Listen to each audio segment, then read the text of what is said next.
selamat sore pemirsa, salam jumpa. Senang sekali Nusa Tenggara Timur hari ini kembali hadir menjumpai Anda. Sejumlah informasi menarik dan teraktual dari berbagai daerah Nusa Tenggara Timur telah kami siapkan untuk Anda. Mengawali perjumpaan kita, berikut cuplikan berita utama. Polairut gagalkan penyelundupan BBM bersubsidi di perairan Atapupu. Korban gempa butuh bantuan BPBD Kabupaten Kupang. Kejari terbitkan surat perintah penyidikan TPPU.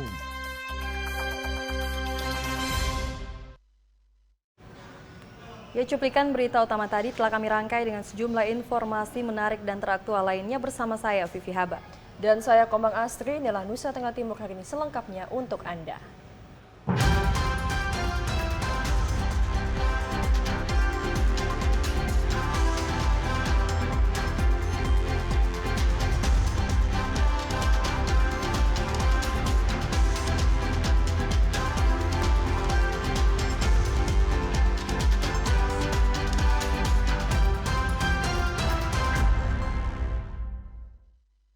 Ya pemirsa, kita awali informasi hari ini dari Kabupaten Belu.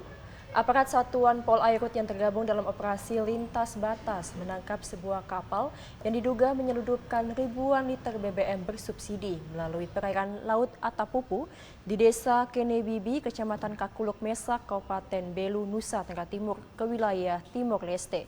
Seorang pelaku yang merupakan pemilik BBM juga langsung ditangkap dan kini diamankan di Polres Belu.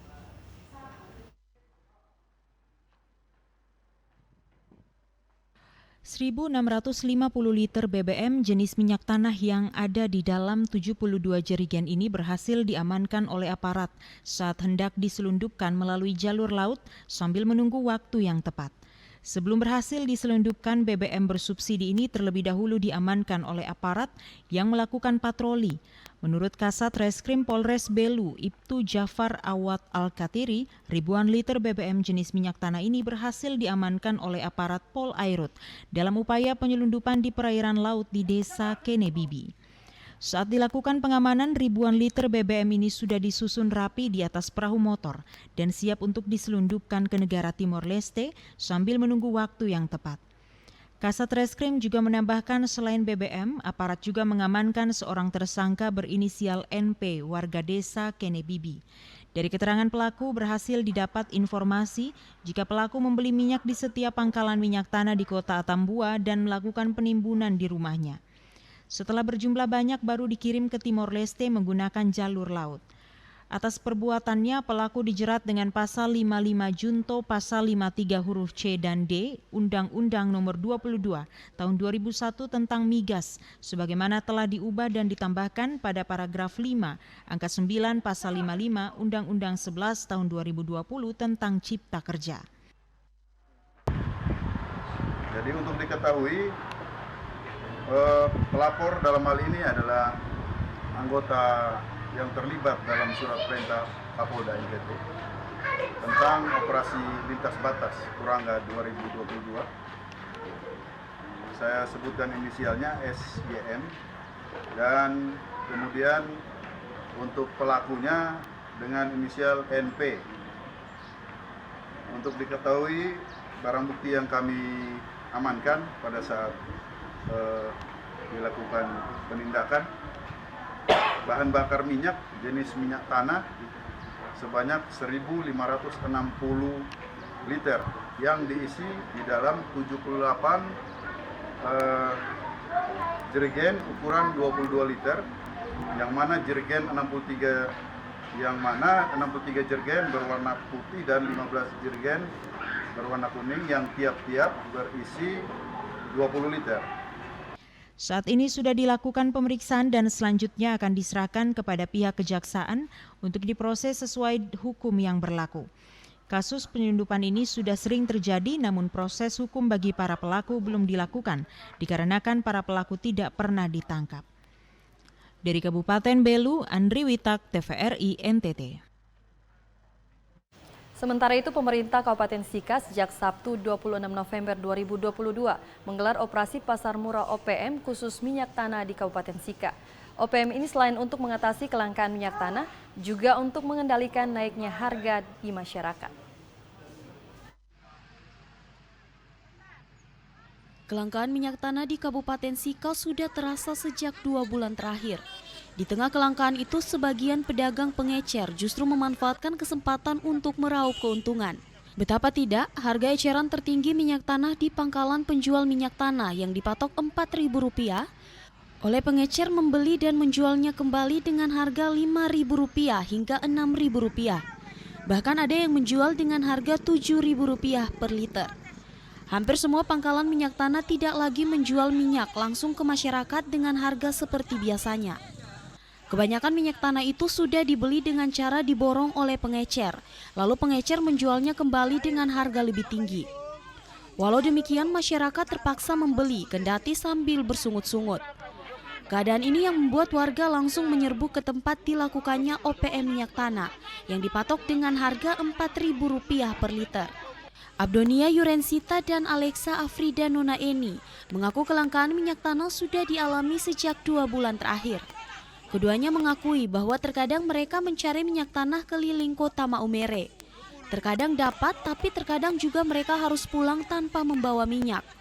Untuk itu, jika ada kebijakan pemerintah untuk melakukan OPM minyak tanah, hal ini sangat membantu warga yang membutuhkannya.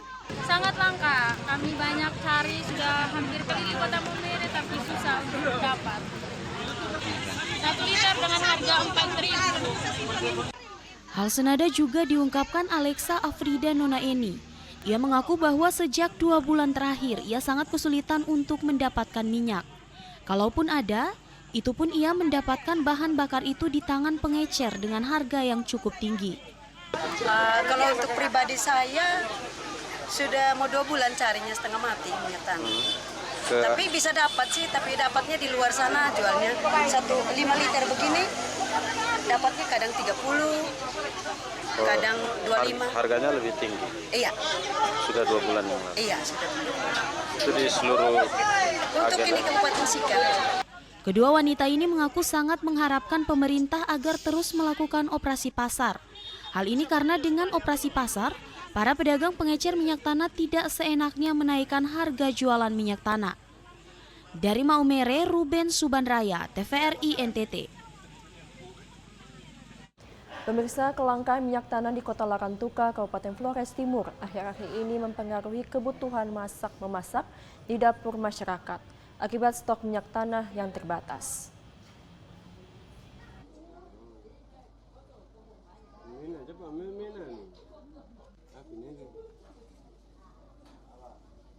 Stok minyak tanah yang berkurang. Pembelian minyak tanah di sejumlah tempat mengalami antrian yang cukup panjang.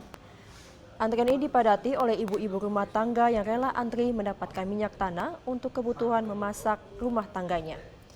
Meskipun sudah mengantri cukup lama, namun stok minyak tanah di pangkalan minyak tanah tidak dapat memenuhi semua kebutuhan warga. Warga terpaksa harus pulang dengan jerigen kosong. Salah seorang warga, Ibu Lince, kepada TVRI menuturkan stok minyak tanah di pangkalan sangat terbatas. Kepada para pembeli hanya mendapatkan 10 liter per rumah tangga, itu pun tidak mencukupi kebutuhan warga di Kelurahan Lingkungan Lebau. Olehnya, dirinya pun berharap agar pemerintah bisa melihat hal ini. Setiap hari warga menggunakan kompor minyak tanah sebagai alat masak. Ia berharap stok minyak tanah bisa kembali stabil. Dari Kabupaten Flores Timur, Patman Werang, TVRI NTT. Ya pemirsa, para korban gempa di Desa Retraen saat ini sangat membutuhkan bantuan BPBD Kabupaten Kupang.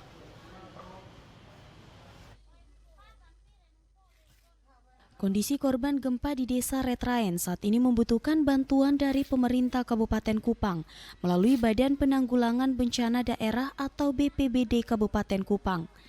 Pihak desa tidak bisa berbuat banyak karena mengingat keterbatasan anggaran yang ada. Kepala Desa Retraen Daniel Do saat dikonfirmasi mengatakan, kendati korban gempa saat ini masih menetap di rumah tetangga dan keluarga, tetapi barang-barang mereka masih dibiarkan di luar rumah. Seperti korban Herianto Do yang rumahnya rusak parah, setelah menerima bantuan terpal dari BPBD Kabupaten Kupang, warga membantu untuk memasang terpal sebagai tenda dan mengevakuasi barang-barang rumah yang masih baik dalam tenda tersebut. Kendati demikian, para korban saat ini sangat membutuhkan bantuan BPBD Kabupaten Kupang. Karena selain kehilangan tempat tinggal, juga saat ini musim hujan, sehingga tidak nyaman warga bersama barang-barang berada di tenda yang dibangun seadanya. Ia menambahkan, pemerintah desa sendiri tidak bisa membantu banyak karena keterbatasan anggaran yang dimiliki pemerintah desa, sehingga pemerintah desa tidak bisa maksimal membantu para korban gempa di desa Retraen ini. Untuk itu ia meminta agar pemerintah Kabupaten Kupang melalui Badan Penanggulangan Bencana Daerah atau BPBD Kabupaten Kupang agar secepatnya bisa membantu para korban bencana gempa tersebut.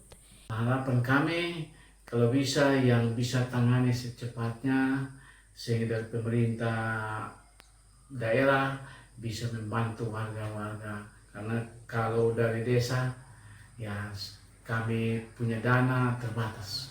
Kalau bantuannya yang awal itu kalau bisa sembako, lalu yang kedua kalau bisa rumah tinggal, perbaiki rumahnya. Ia berharap surat pengajuan yang telah disampaikan ke BPBD Kabupaten Kupang bisa secepatnya terjawab, sehingga warga bisa kembali membangun rumah yang telah dirusak gempa. Dari Kabupaten Kupang, Kris Poto, TVRI NTT. Kita beralih ke Kabupaten Manggarai. Cuaca buruk menyebabkan proses produksi komoditi kemiri petani mengalami kesulitan karena kulit kemiri yang dipanen membutuhkan sinar matahari yang stabil. Selain itu, harganya pun tidak begitu tinggi.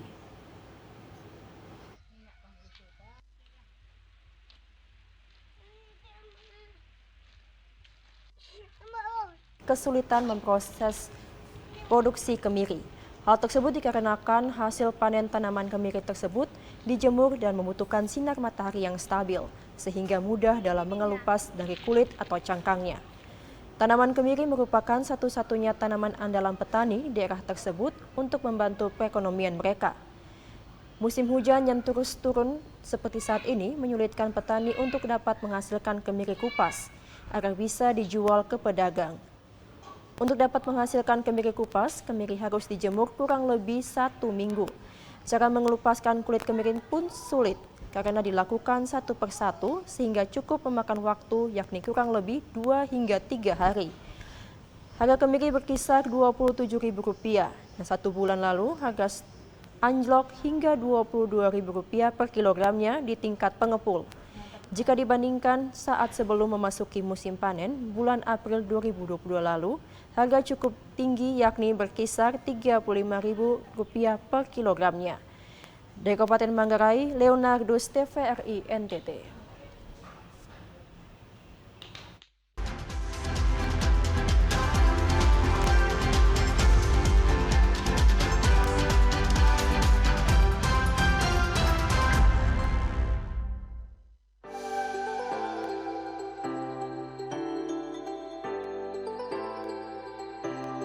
Halo Sobat Digital, gak enak kan kalau kamu nonton TV gambarnya masih bersemut seperti ini?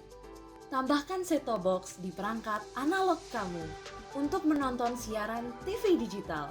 Beli set-top box bisa di toko online atau di marketplace.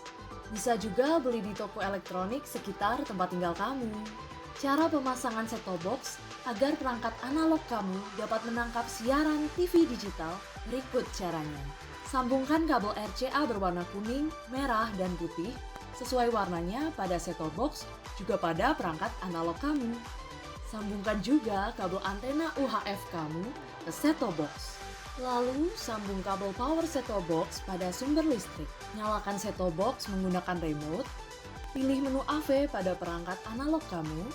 Saat muncul menu panduan instalasi, pilih channel search atau pencarian siaran. Tunggu prosesnya sampai selesai ya. Dan kamu sudah siap menyaksikan siaran televisi digital.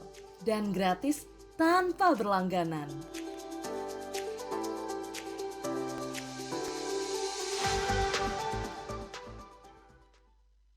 Halo Sobat Digital, di daerahmu sudah ada sinyal TV digital belum? Ini cara mengetahui jangkauan siaran TV digital di daerah kamu.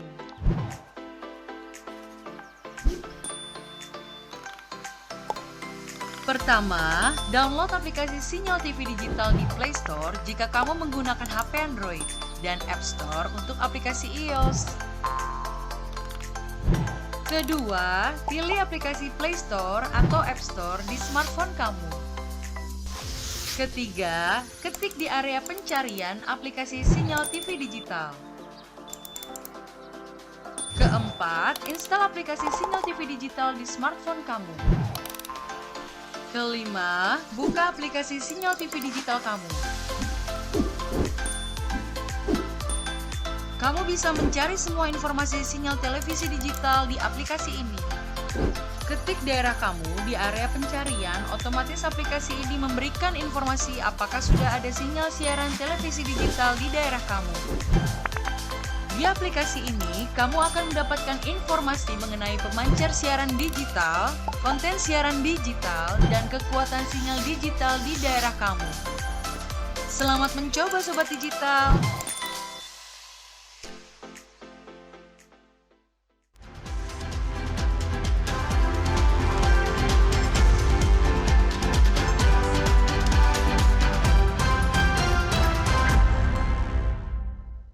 Terima kasih Anda masih menyaksikan Nusa Tenggara Timur hari ini. Ya, kita ke informasi selanjutnya pemirsa.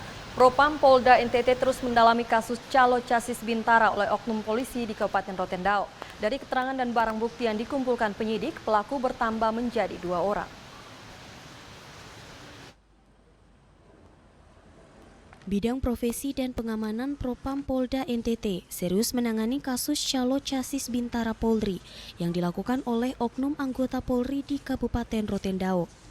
Kabid Propam Polda NTT, Kombes Pol Dominikus Savio Yempormase menjelaskan, setelah dilakukan pemeriksaan, diketahui bahwa Aibda Amsal Adu benar melakukan perbuatan tidak terpuji yang mencoreng wajah institusi Polri. Bahkan Aibda Amsal Adu telah mengembalikan uang milik seorang korban yang melapor. Namun demikian, pengembalian uang tersebut tidak serta-merta menghapus perbuatan pidana dan pelanggaran etik yang dilakukan tersangka. Kabid Propam juga menjelaskan, dari hasil pengembangan diketahui Aibda Amsal Adu tidak sendiri. Ada 1 orang anggota Polres Rotendao dengan inisial Bribtu JK juga diduga terlibat dalam kasus tersebut. Serote sudah ditangani. Ya. Kira sejauh mana? Ada sedikit penambahan ini karena ada 1 yang baru lapor lagi yang melibatkan Bribtu itu. Bapak sejauh ini mudah-mudahan segera selesai. Berarti ada 2 orang, Pak? 11. Itu nominal apa uang yang diterima? Oh, bervariasi. Kalau total semua berapa, Bu? Ya. Kalau total semua berapa? Lumayan besar. Miliar, sampai miliar, 2 miliar. Iya. Berarti sudah melibatkan 2 anggota nih, Pak? Iya. Sementara itu salah satu korban Hendra F. Balu saat melapor ke Polda NTT mengaku dijanjikan lulus seleksi Bintara Polri tanpa tes, asalkan membayar 250 juta rupiah. Dengan rincian, 125 juta rupiah dibayar lebih dahulu, kemudian sisanya dibayar saat pendidikan. Karena waktu itu cuma daftar, setelah daftar langsung gugur di administrasi. Tapi uangnya sudah di-store dulu? Sudah. Benar sampai ditawarkan untuk menjadi chassis Polri itu dia menyampaikan apa saja, jaminannya apa saja? Itu kita tidak perlu ikut tes. Itu nanti kita langsung ikut pendidikan. Tidak perlu ikut tes, jadi ada bayar itu. Jaminan. Bayarnya berapa? Bayarnya 250, tapi setelah pendidikan baru kita tambah 125. Jadi yang sudah dibayarkan 125. Untuk diketahui, total uang yang berhasil diraup oleh para pelaku calo chassis Bintara Polri dari para korban mencapai 2 miliar rupiah. Para pelaku terancam pemberhentian tidak dengan hormat karena telah mencoreng wajah institusi Polri. Dari Kota Kupang, Nyongki Malelak, TVRI NTT. Pemirsa, Kejaksaan Negeri Flores Timur saat ini telah menerbitkan Surat Perintah Penyidikan Tindak Pidana Pencucian Uang atau TPPU dalam kasus dugaan korupsi dana percepatan penanggulangan COVID-19 tahun anggaran 2020 atas 3 tersangka yang telah ditetapkan. Kepala Seksi Tindak Pidana Khusus Kejari Flotim, Cornelis Oematan, dalam keterangannya menjelaskan Dengan diterbitkannya surat perintah penyidikan kasus pencucian uang yang disangkakan kepada salah satu tersangka berkenaan dengan aliran uang yang ditemukan dalam proses penyidikan selama ini atas kasus dugaan korupsi dana COVID-19. Dalam keterangan ini juga pihaknya menjelaskan bahwa terkait aliran dana yang diberikan tersangka secara elektronik maupun secara manual akan didalami sehingga dapat dibuktikan. Hari ini juga akan diterbitkan surat perintah penyidikan tindak pidana pencucian uang. Karena berdasarkan penyidikan perkara korupsi, ada sejumlah aliran dana yang tidak wajar. Di rekening mana nanti kami, di tersangka mana nanti kami sampaikan lebih lanjut. Dalam TPPU ini kami bergerak berdasarkan bukti, tidak hanya asal lisan. Lari ke sini, lari ke sana. Tidak. Kalau bisa buktikan, ayo ke situ kita. Tapi kalau hanya ngomong saja tanpa bukti, ya mohon maaf, kami akan melihat. Karena TPPU ini intinya dasar kami masuk tidak pidana asalnya korupsi COVID ini. Aliran dana dari salah satu tersangka ini diduga mengalir ke oknum wartawan Flotim atas permintaan salah seorang staf Kejaksaan Negeri Flotim sebesar 100 juta rupiah. Hal ini pun diakui Kasipitsus dan siap melakukan pengembangan untuk mengetahui secara pasti terkait penerimaan dana tersebut. Dari Flores Timur, Patman Werang, TVRI NTT. Kita ke informasi lain, Saudara. Tabungan bambu bertujuan melatih siswa menyisihkan sebagian uang yang mereka dapatkan untuk ditabung.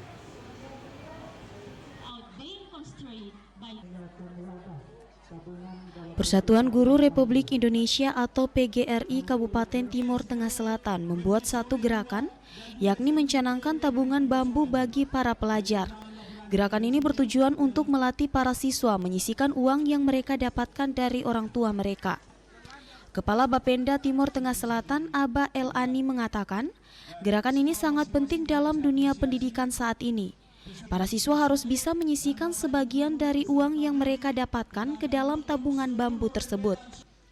Jika uang dalam tabungan bambu tersebut sudah mencukupi, para pelajar bisa membuka dan menyimpannya di bank-bank terdekat. Kebiasaan ini dinilai bermanfaat dan harus ditumbuhkan sejak dini. Sementara itu, Ketua PGRI Timur Tengah Selatan Yunus Misa mengatakan, ini merupakan langkah yang diambil PGRI Timur Tengah Selatan dalam rangka merayakan Hari Guru Nasional. Ada nilai-nilai yang bisa dipetik dari aktivitas menabung ini. Selain menyisihkan sebagian uang untuk ditabung, para pelajar juga perlu mendapatkan pendidikan keuangan yang baik, agar ke depan bisa mengatur kehidupan perekonomiannya dengan lebih baik. Setiap anak sekolah menabung Rp1.000 per hari di tabungan satu ruas tabung bambu seperti ini, maka pas habis tahun ajaran atau pada saat mau bagi rapor langsung dibelah. Bisa juga dibawa langsung ke bank terdekat, sehingga dari cara tradisional ini diantar untuk menabung di cara yang lebih modern, yaitu buka rekening di bank terdekat, baik BRI maupun bank NTT atau bank lainnya. Dan sambutan cukup baik dari anak sekolah di sana, dan kami koordinasikan juga dengan Pak Kadis PMK. Mudah-mudahan ini menjadi sesuatu yang baik untuk dilakukan juga di kalangan anak sekolah. Tempat itu beri kesempatan untuk melakukan kegiatan-kegiatan yang merupakan kegiatan inovasi, baik oleh guru maupun oleh siswa dalam masing-masing sekolah atau di setiap kecamatan. Untuk tingkat kabupaten, dilakukan kegiatan pencanangan tabungan bambu bagi pelajar. Ini dimaksudkan supaya anak-anak dididik dan dibiasakan untuk menyisihkan uang jajannya sehari. Kalau misalnya diberikan 2.000, mungkin dia cukup belanja seribu, sedangkan seribunya itu disimpan untuk keperluan sehubungan dengan kegiatannya sebagai seorang pelajar. Dari Kabupaten Timur Tengah Selatan, Ambuga Lamawuran, TVRI NTT. Pemirsa, sejumlah keterbatasan penunjang pendidikan seperti terbatasnya infrastruktur jalan, Kekurangan tenaga kependidikan hingga sarana prasarana sekolah yang belum memadai diharapkan tidak mematahkan semangat dan kreativitas guru untuk mengabdi demi generasi lewat tanah Tanjung Bunga.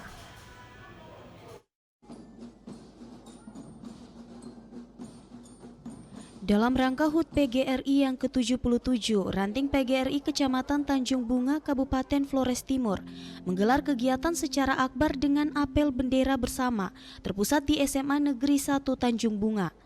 Camat Tanjung Bunga Dion Aliandu kepada wartawan usai melaksanakan apel bendera puncak perayaan HUT PGRI Kecamatan Tanjung Bunga menegaskan, dengan HUT PGRI dalam semangat guru bangkit pulihkan pendidikan dengan sejumlah keterbatasan penunjang pendidikan, khususnya infrastruktur jalan yang masih terbatas, kekurangan tenaga kependidikan, hingga sarana prasarana sekolah yang belum memadai, namun tetap diharapkan semangat dan kreativitas guru dalam dunia pendidikan terus digalakkan demi generasi lewat tanah Tanjung Bunga. Olehnya tanggung jawab pemerintah kecamatan pun terus mendorong agar prioritas pembangunan di wilayah Kabupaten Flotim hendaknya diarahkan ke wilayah terpencil, termasuk di wilayah Tanjung Bunga.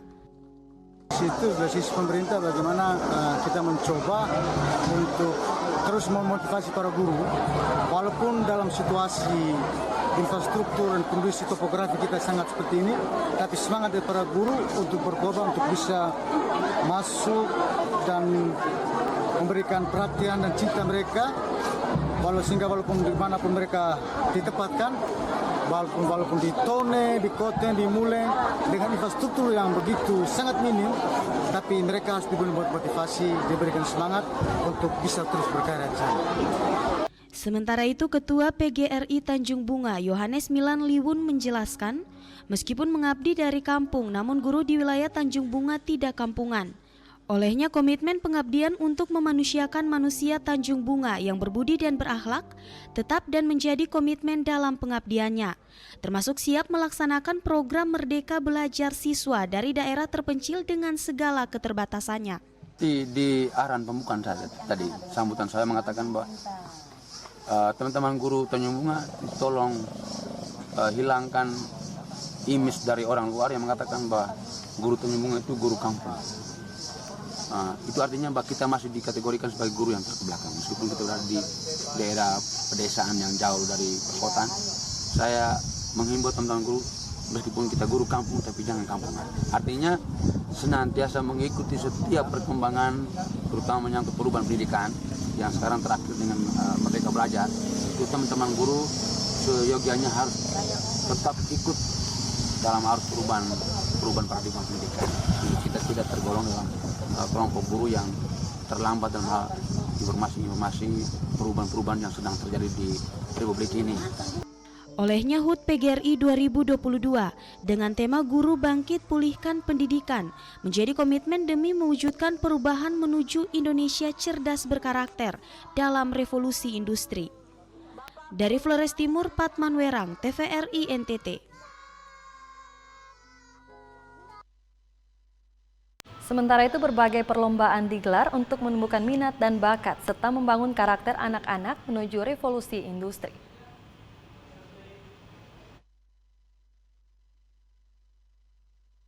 Teras Baca Anak Moke Keso atau ANMOK menggelar berbagai perlombaan. Hal ini dalam rangka meningkatkan minat baca anak serta pembentukan karakter anak menuju era revolusi industri 5.0. Berbagai perlombaan seperti tarian lokal, baca puisi, serta drama digelar. Dominika Dapa, founder Teras Baca ANMOK, menyampaikan perlombaan ini digelar hanya untuk mengapresiasi sekaligus meningkatkan minat bakat dan pembentukan karakter anak-anak karena selama ini mereka hanya di dalam Teras Baca ANMOK.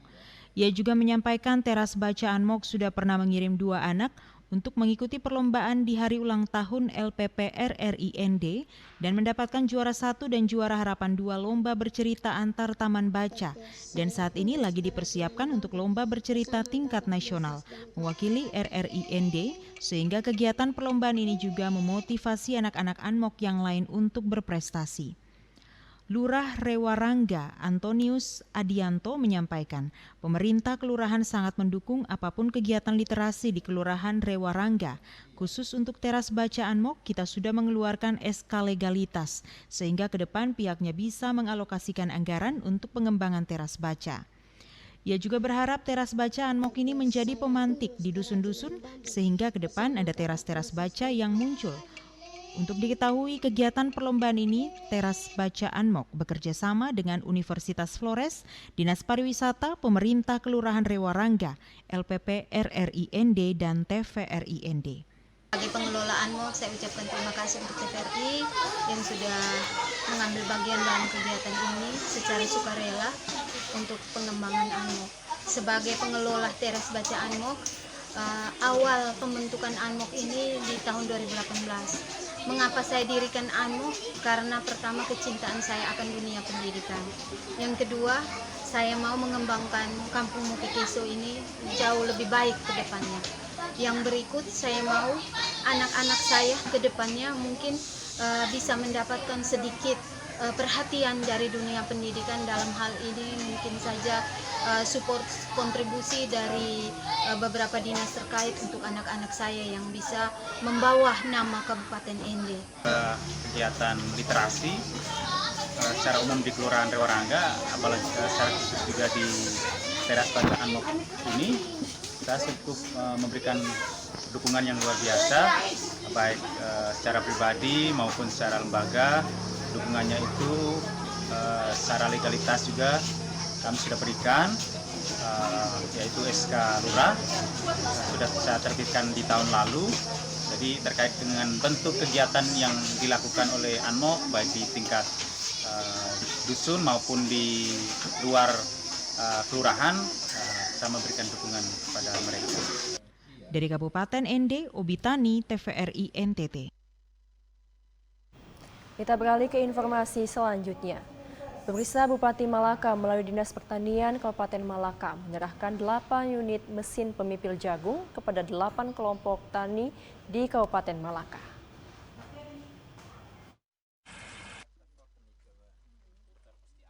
Delapan unit mesin pemipil jagung yang diserahkan kepada 8 kelompok tani tersebut merupakan bantuan aspirasi dari anggota DPR RI Ansilema.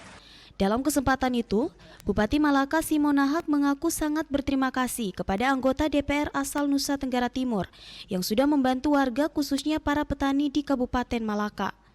Mesin pemipil jagung ini akan digunakan warga dalam memperlancar pekerjaan guna meningkatkan produktivitas dan ekonomi di wilayah Kabupaten Malaka. 8 unit mesin pemipil jagung ini pun dibagikan sebagai persiapan panen pada musim tanam pertama tahun 2023 mendatang. Bupati Malaka mengimbau kepada masyarakat kelompok tani agar dapat mengoperasikan mesin pemipil jagung dengan bertanggung jawab, sehingga alat ini tidak sekali pakai namun digunakan untuk beberapa tahun yang akan datang. Tidak hanya itu, Simonahak juga mengajak masyarakat kelompok tani di wilayah Kabupaten Malaka agar memanfaatkan kebun dengan menanam terus-menerus agar dapat menuai hasil yang memuaskan. Harga jagung saat ini sudah meningkat menjadi Rp5.000 per kilo. Alat mesin pertanian yang diserahkan kepada warga tani dapat meringankan beban kerja dan mempercepat produksi. Begitu ada kerusakan sedikit, lapor kembali ke pertanian. Sehingga tim teknis itu bisa ambil alih. Jadi Pak Pemamai sudah buat kelompok itu kemudian Pak Ansi dengan timnya dan kami yang ada di sini melihat bahwa ini sangat dibutuhkan, ya, sehingga kemudian ada masyarakat. Kita terima kasih karena masyarakat memanfaatkan. Terima kasih juga untuk Pak Ansi karena di pusat dia memperjuangkan ini. Beliau ini bukan hanya ini. Beberapa waktu yang lalu saya dan Pak Wakil 21 di Perbari kami baru menyerahkan satu combine mesin untuk potong padi. Sementara itu, Monika Bobe asal Desa Muke, Kecamatan Rinhat mengaku alat mesin berupa pemipil jagung ini bermanfaat karena dapat membantunya meringankan beban kerja. Siapa ini bantuan? Ansilema. Kelompok tani berapa orang, Mama? Ada 16. Ada 16 ya? Ya. Dengan bantuan ini bisa mempermudah mama mereka untuk ini bekerja atau bagaimana kira-kira? Ya, bisa meringankan kami sebagai orang petani ini bisa dengan sendirinya ada mesin ini kami bisa ini rasa semangat karena kalau mau pakai tenaga kami tidak mampu, Pak. Oh, iya. Dari Kabupaten Malaka, Yosman Seran, TVRI NTT.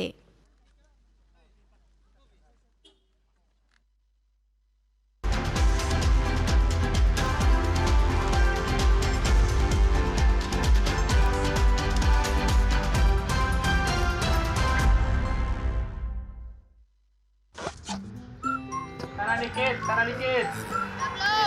Geser lagi. Besok.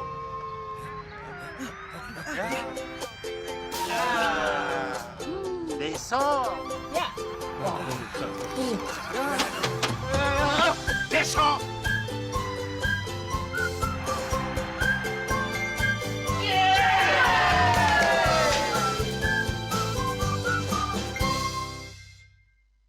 Dulu TV di rumah Inyong cuma jadi pajangan. Lah kepriben punya TV gambar nggak bisa ditonton. Beruat sampai ganti TV, ganti kabel, ganti antena, pindah tempat. Tetap baik, beruat. Maring sekarang sejak Inyong pakai TV digital, di rumah Inyong jadi rame terus. Gambar TV nggak semutan, suara jernih, celing. Pasangnya gampang, nggak pakai ribet. Ayo pakai TV digital aja, kelalen pasti celing. Halo Sobat Digital, kenapa ya harus nonton siaran TV digital? Walaupun sama-sama menggunakan teknologi digital, siaran TV digital tidak sama loh dengan TV streaming yang melalui internet, TV kabel, dan TV satelit. Siaran TV digital adalah bukan TV streaming yang menggunakan kuota internet, bukan TV kabel yang membayar iuran setiap bulannya, dan bukan TV satelit yang menggunakan antena parabola. Siaran TV digital itu gratis loh, masih menggunakan antena UHF biasa. Bila televisi di rumah kamu masih analog, pasangkan set-top box dengan teknologi DVB T2. Yuk beralih nonton siaran televisi digital. Bersih gambarnya, jernih suaranya, canggih teknologinya. Yuk nonton siaran televisi digital. Bagaimana ya cara menangkap siaran televisi digital? Pertama, pastikan di daerah Anda sudah ada sinyal siaran televisi digital. Kedua, gunakan antena UHF di dalam atau di luar rumah Anda. Ketiga, pastikan televisi Anda sudah dilengkapi penerima siaran digital DVB T2. DVB T2 merupakan jenis sinyal yang digunakan Indonesia dalam penyiaran televisi digital. Keempat, pilih auto scan, lalu pindai televisi Anda. Bagaimana jika televisi Anda masih analog? Pasangkan set-top box, televisi Anda otomatis menangkap siaran digital. Bersih gambarnya, jernih suaranya, canggih teknologinya. Halo, Sobat Digital. Di daerahmu sudah ada sinyal TV digital belum? Ini cara mengetahui jangkauan siaran TV digital di daerah kamu.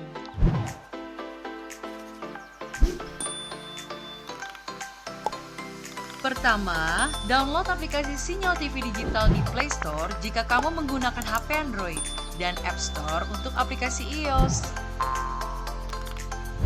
Kedua, pilih aplikasi Play Store atau App Store di smartphone kamu. Ketiga, ketik di area pencarian aplikasi sinyal TV digital. Keempat, install aplikasi sinyal TV digital di smartphone kamu. Kelima, buka aplikasi sinyal TV digital kamu. Kamu bisa mencari semua informasi sinyal televisi digital di aplikasi ini. Ketik daerah kamu di area pencarian, otomatis aplikasi ini memberikan informasi apakah sudah ada sinyal siaran televisi digital di daerah kamu. Di aplikasi ini, kamu akan mendapatkan informasi mengenai pemancar siaran digital, konten siaran digital, dan kekuatan sinyal digital di daerah kamu. Selamat mencoba Sobat Digital!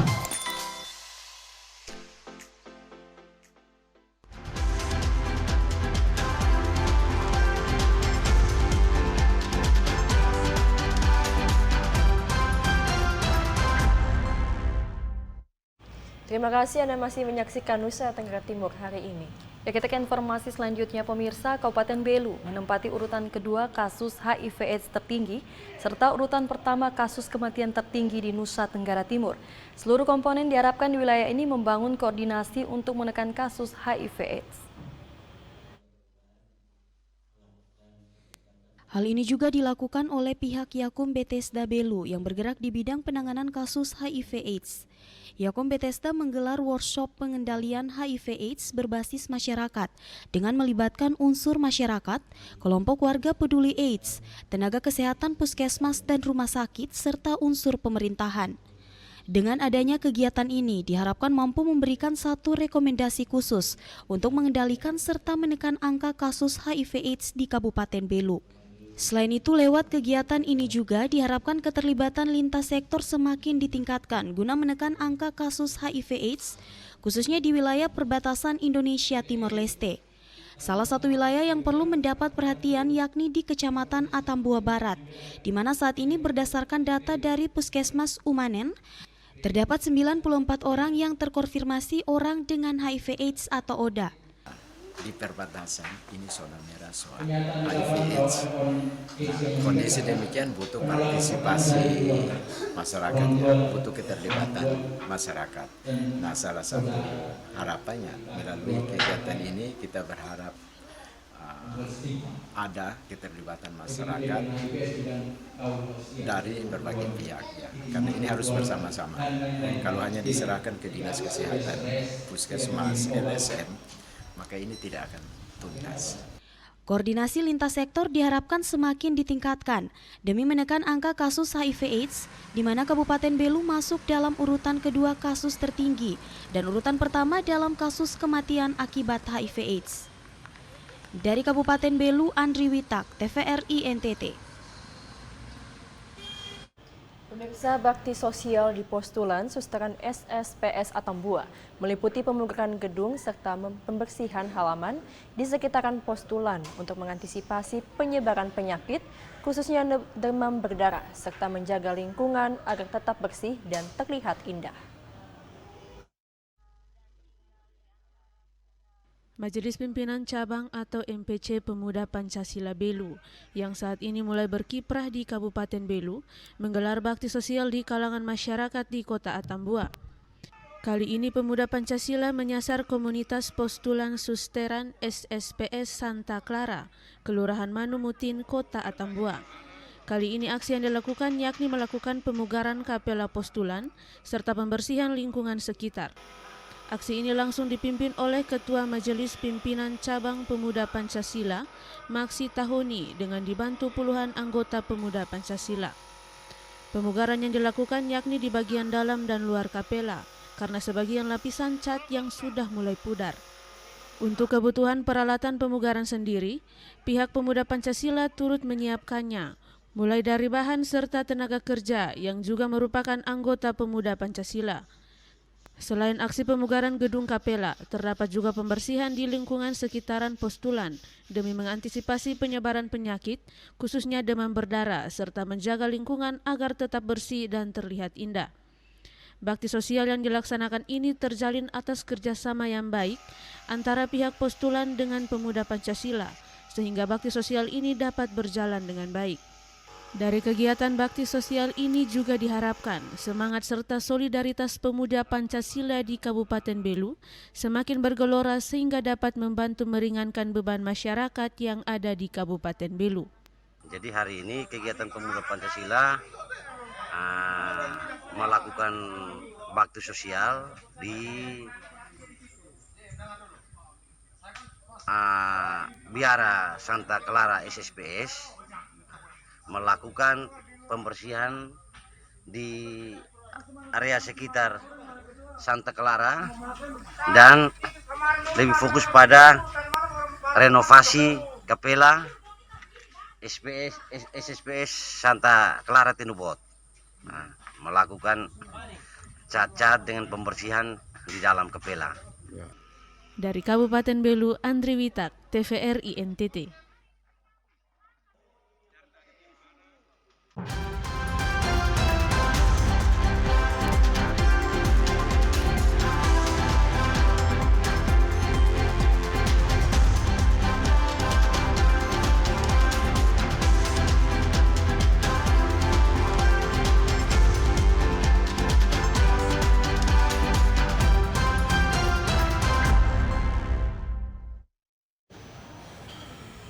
Ya pemirsa, informasi tadi sekaligus mengakhiri perjumpaan kita hari ini.